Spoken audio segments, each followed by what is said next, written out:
Hello दोस्तों, कैसे हो सभी। चलिए आज की क्लास में हम 12वीं क्लास मैथ अध्याय 2.1 के क्वेश्चनों को सॉल्व करते हैं। तो इसमें हम क्वेश्चन नंबर 1 से 10 तक सॉल्व करेंगे।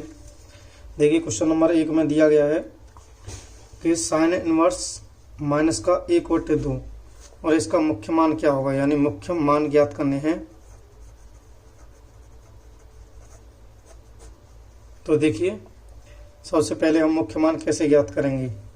हमें क्या करना है, सबसे पहले हम इसे मानेंगे साइन इनवर्स माइनस का 1/2, इसे y के बराबर मानेंगे, यानी y बराबर साइन इनवर्स माइनस का 1/2। अब हमें क्या करना है, ये जो माइनस का 1/2, अब 1/2 साइन में किसका मान है, 1/2 साइन में 30 डिग्री का मान है, यानी साइन 30 का मान होता है 1/2। और इसे हम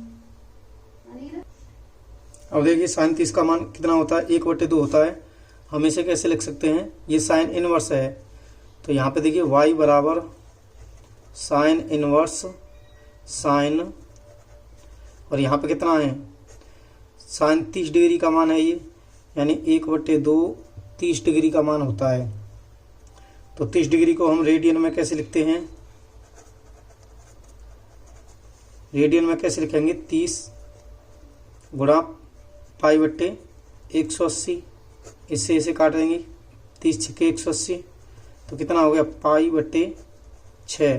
ठीक है, तो इसे हम कैसे लिख सकते हैं, देखिए π/6 को यहाँ पे y बराबर साइन इनवर्स साइन, ये माइनस का चिन्ह है तो यहाँ पे माइनस का चिन्ह करेंगे, π/6, यहाँ पे क्या था माइनस का π/6। तो यहाँ पे देखिए साइन से साइन कट जाएगा, अब यहाँ पे y बराबर क्या बचेगा, माइनस का π/6। और साइन इनवर्स की मुख्य शाखा हमारी होती है, यानी साइन इनवर्स की मुख्य शाखा क्या होती है, साइन इनवर्स की मुख्य शाखा होती है माइनस का π/2 π/2 के बीच में। तो माइनस का π/6 हमारा कितना है, माइनस π/2 और π/2 के बीच में है, तो ये हमारा यही आंसर होगा। इसके बाद में क्वेश्चन नंबर हम इसे सॉल्व करते हैं। देखिए दूसरे वाले क्वेश्चन को सॉल्व करते हैं। तो दूसरे वाले क्वेश्चन में क्या दिया है, कॉस इनवर्स √3/2। तो कॉस में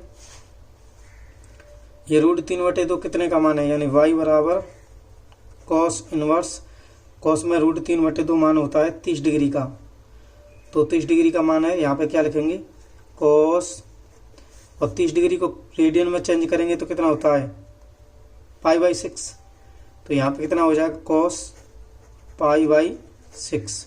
अब कॉस से कॉस कट जाएगा, y बराबर कितना है π/6। ठीक है, और कॉस की हमारी मुख्य शाखा होती है, जो कॉस का परिसर होता है ये होता है, यानी इसके बीच में हमारा आंसर होना चाहिए। देखिए कॉस का मुख्य शाखा क्या होती है,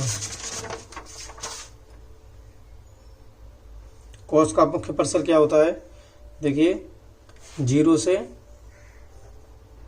पाई के बीच में, यानी ये मान कितना है π/6, तो ये क्या है 0 से पाई के बीच में, यानी कॉस में वैल्यू प्लस की होनी चाहिए और साइन में माइनस प्लस दोनों होती हैं। तो यहाँ पे देखिए आगे का क्वेश्चन क्या है, कोसेक इनवर्स 2, कोसेक इनवर्स 2। तो सबसे पहले हम करेंगे y बराबर कोसेक इनवर्स, अब कोसेक में 2 का मान क्या होता है, कोसेक में 2 होता है कोसेक 60 डिग्री का मान। तो यहाँ पे 60 को क्या रेडियन में करने के लिए क्या करेंगे, 60 गुणा π/180, 60 से इसे काटेंगे 3 बार, यानी π/3, तो कोसेक π/3। ठीक है, चलिए इससे इसको काट देंगे। अब यहाँ पे क्या बचा, y बराबर π/3। तो यानी कोसेक में और कॉस में और कॉट में तीनों में हमारा धनात्मक मान प्राप्त होता है। ठीक है, तो ये वाला हमारा मान हो गया। अब हमें क्या करना है, चौथा वाला क्वेश्चन। यहाँ पे देखिए क्वेश्चन नंबर 4 में क्या है, tan इनवर्स माइनस का √3। तो y बराबर टेन इनवर्स माइनस का √3। इसके बाद में y बराबर टेन इनवर्स √3। टेन में मान होता है हमारा 60 डिग्री का, तो यहाँ पे टेन, अब यहाँ पे माइनस का चिन्ह है तो माइनस का। अब 60 को क्या बोलेंगे, 60 गुणा पाई बटे 180 डिग्री। 60 से 3 बार कटाइए पाई बटे 3, तो यहाँ पे कितना हो जाएगा, माइनस पाई बटे 3। 10 से 10 कट गया, तो y बराबर क्या हो जाएगा, माइनस का पाई बटे 3। और इसका यानी 10 में माइनस प्लस का आंसर आता है। ठीक है, यानी 10 की मुख्य परिसर क्या होती है, देखिए 10 की मुख्य परिसर होती है ये वाली 10 की माइनस का π/2 से π/2 के बीच में, यानी माइनस प्लस दोनों आंसर आएंगे। ठीक है, तो ये वाला हमारा आंसर सही है। इसके बाद में हम क्वेश्चन को करेंगे, क्वेश्चन नंबर 5 को। तो इसमें दिया है cos इनवर्स माइनस का 1/2। सबसे पहले y बराबर cos इनवर्स माइनस का 1/2। इसके बाद में y बराबर cos इनवर्स, अब cos में ये कितने का मान होता है, 1/2, 60 का मान होता है। तो यहाँ पे क्या हो जाएगा, माइनस का ये cos और यहाँ पे माइनस का 60 डिग्री का मान है, तो 60 को क्या लिखेंगे, 60/180 और गुणा में पाई। इससे इसे काटेंगे 3 बार, तो यहाँ पे क्या हो जाएगा, माइनस का π/3। ठीक है, चलिए अब यहाँ पे क्या हो जाएगा, cos से cos को काट देंगे। y बराबर क्या बचेगा, माइनस का π/3। लेकिन मैंने बताया था यहाँ पे देखिए cos की मुख्य शाखा क्या है, यानी cos हमारा कितने मान के बीच में होना चाहिए, 0 और पाई के बीच में होना चाहिए। cos का मान 0 और पाई के बीच में होना चाहिए। जब ऐसा कभी क्वेश्चन आए कि cos का मान माइनस में है, तो हमें क्या करना है, सबसे पहले पाई में से इसको माइनस कर देंगे। तो y बराबर पाई माइनस π/3। ठीक है, तो यहाँ पे क्या हो जाएगा, एलसीएम लेंगे, यहाँ पे 3 पाई माइनस π/3, तो बराबर क्या हो जाएगा, 2 π/3, और ये हमारा आंसर है। ठीक है, चलिए इसके बाद में करते हैं क्वेश्चन नंबर 6 को। तो ये दिया है y बराबर टेन इनवर्स माइनस का 1। तो y बराबर टेन इनवर्स, अब 10 में 1 कितने का मान होता है, 45 डिग्री का। तो 45 को कैसे लिखेंगे, 45 गुणा π/180 डिग्री। यहाँ पे 4 बार कटा, तो ये कितना हो जाएगा, 10 माइनस का π/4। ठीक है, 10 से 10 कट गया, y बराबर क्या हो गया, माइनस का π/4। तो देखिए 10 में तो हमारा माइनस और प्लस दोनों का आंसर होता है। यहाँ पे देखिए 10 की मुख्य परिसर क्या है, यानी माइनस का π/2 से π/2 के बीच में, तो इसमें तो ये आंसर सही होगा। ठीक है, इसके बाद में देखिए क्वेश्चन को करते हैं हम, sec इनवर्स 2/√3। तो यहाँ पे देखिए y बराबर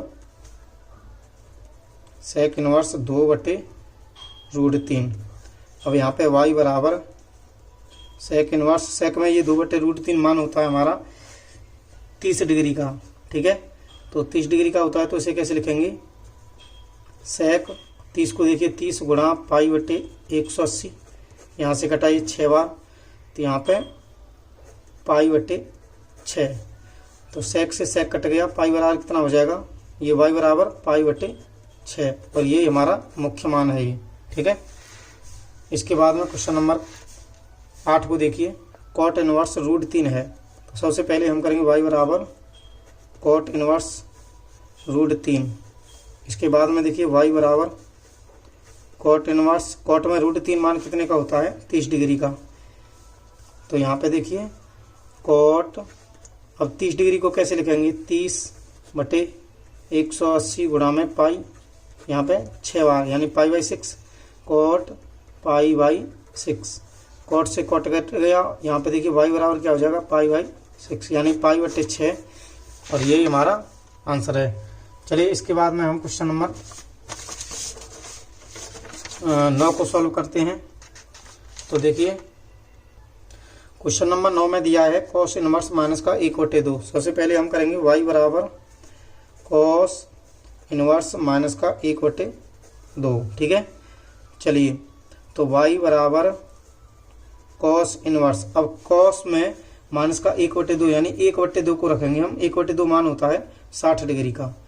तो सबसे पहले इसे हम कैसे लिखेंगे, कॉस माइनस का, अब 60 डिग्री है तो 60 डिग्री को कैसे लिख सकते हैं, गुणा π/180। ये रेडियन में चेंज करेंगे, यहाँ पे 3 बार कटा π/3 यानी π/3, और कॉस से कॉस कट गया, y बराबर क्या हो जाएगा, माइनस का π/3।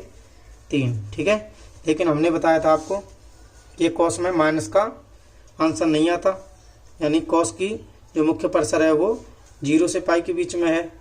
तो यहाँ पे क्या करेंगे, इसको हम जब माइनस में है तो केवल पाई में से माइनस कर देंगे, तो y बराबर क्या हो जाएगा, पाई माइनस π/3। ठीक है, तो यहाँ पे 3 पाई में से 1 पाई गया तो कितना हो जाएगा, 2 π/3, और ये हमारा आंसर है। ठीक है, चलिए इसके बाद में लास्ट क्वेश्चन को देखिए, कोसेक इनवर्स माइनस का √2। तो सबसे पहले हम करेंगे y बराबर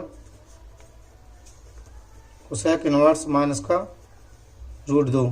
ठीक है, चलिए y बराबर कोसेक इनवर्स, अब √2 कोसेक में मान कितने का होता है, 45 डिग्री का। तो यहाँ पे लिखेंगे कोसेक, अब 45 डिग्री को देखिए कैसे तोड़ते हैं, 45 डिग्री गुणा π/180, यानी 45 से कितने बार गया, 4 बार। तो यहाँ पे कितना हो जाएगा, माइनस है चिन्ह तो माइनस करेंगे सबसे पहले, π/4। ठीक है, चलिए इसके बाद में कोसेक से कोसेक कट गया हमारा, y बराबर क्या हो गया, माइनस का π/4। देखिए कोसेक में तो माइनस और प्लस दोनों होता है, तो इसका आंसर माइनस भी होगा और प्लस भी होगा। ठीक है, देखिए कोसेक इनवर्स की मुख्य शाखा क्या है, माइनस का π/2 से π/2 के बीच में, यानी माइनस और प्लस दोनों आंसर हो सकते हैं। ठीक है, तो इस प्रकार हमने ये क्वेश्चन नंबर 10 को भी सॉल्व किया। अब आगे के क्वेश्चनों को आगे सॉल्व करेंगे। वीडियो अच्छी लगे तो दोस्तों लाइक शेयर और सब्सक्राइब जरूर करें। ठीक है, चलिए आगे की वीडियो में फिर मिलेंगे।